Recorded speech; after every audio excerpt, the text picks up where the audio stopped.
Indy Mogul. I'm a journalist. I've been investigating a story about a classified government program. So what you're saying is that you were a psychic spy?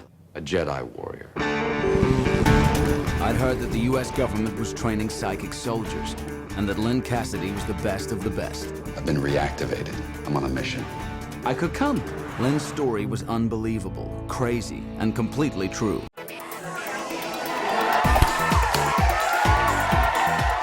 George Clooney, you are not Cary Grant. An homage, a ripoff, whatever. Stop aping the man's signature moves. Besides, I don't even know if they play anymore. In case you didn't notice, the screwball comedy hasn't been popular since the late 1940s. And if you don't believe me, just take a look at the subpar grosses for Burn After Reading, Leatherheads, and Intolerable Cruelty. All you're doing is distracting audiences from potentially great movies, like this one. The Men Who Stare at Goats is based on John Ronson's 2004 book about the U.S. Army's exploration of New Age and paranormal techniques. You'll laugh, then cry about how your tax dollars are being spent. I mean, didn't the CIA also try to kill Castro by poisoning his milkshake and giving him an exploding cigar? I guess this is the next illogical step. But we all know what it's like to be pressured to deliver results. And I'm not even talking about the Army. George Clooney, Jeff Bridges, Ewan McGregor, and Kevin Spacey have all been in and out of the Hollywood spotlight. And to save a dying career, an actor will do just about anything, even blatantly rip off a legend. I'm not gonna lie, I don't like George Clooney. He doesn't have an ounce of originality. Every movie makes is totally calculated, and when he's not playing Danny Ocean, nobody wants to see him. What do you think of George Clooney? Write your comments down below, and after the break, we'll find out what audiences think of him. God, no! No! Please, no! No! So, The Men Who Stare at Goats, how was it? It was surprisingly decent. It was the Dr. Strangelove for right now.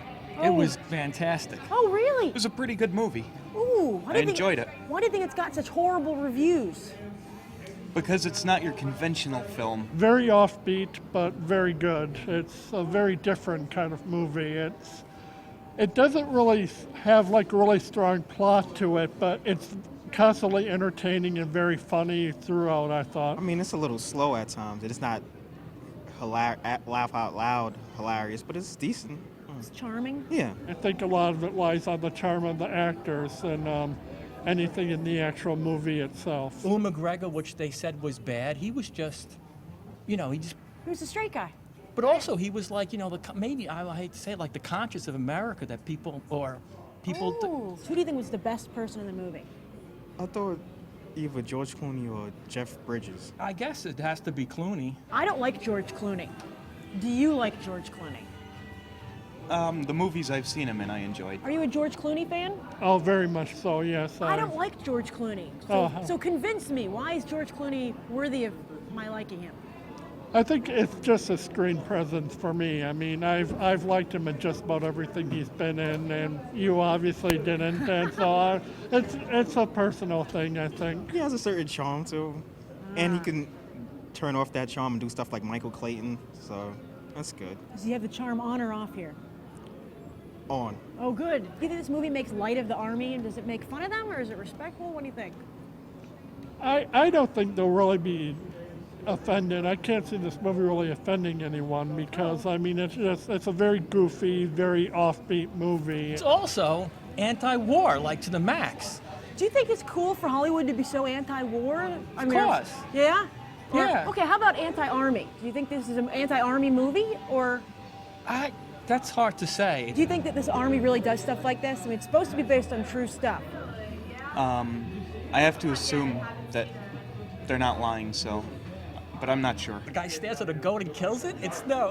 That's what the whole problem is. It's a comedy movie fiction, but with a point. I'm skeptical, but I think it might be true. I mean, didn't Hitler do that during World War II, have psychic training or something like that? I'm not sure on my history. When you gotta win a war, yeah. You gotta try everything. What do you give the movie on a 1 to 10? A 7 to an 8. Probably about a 7. I'd give it about a 7.5. 10. Looks like I'm alone in my hatred for Clooney, as audiences give The Men Who Stare at Goats an 8. And don't forget, we're out here every week covering every major release, so be sure to subscribe so you never miss an episode. I'm Grace Randolph reporting from AMC Empire 25, and you've just gone beyond the trailer.